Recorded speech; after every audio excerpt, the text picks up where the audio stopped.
Hello guys, welcome back to Easy English. Dalal leen ak jàmm si njàngum tey. Hello guys, welcome back to Easy English. Dalal leen ak jàmm si njàngum tey. So as you can see today, comme ni ngeen ko gisee tey, I am sitting on an elephant. Dama toog ci ab ñay. Elephant is very big. Ñay nag dafa mel ni masha Allah. So as you guys know, we are going to learn about animals today.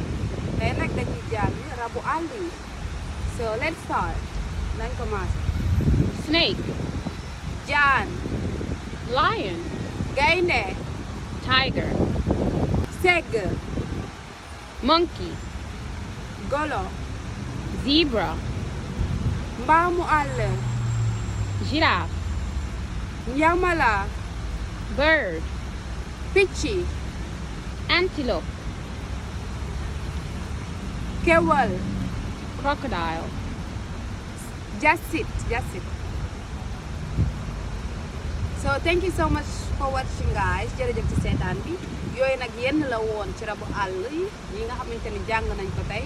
So next time we will come with more. Bu ëllëgee nag dinañ ñëw pour jàng yeneen yi. So thank you so much for watching. Bye bye.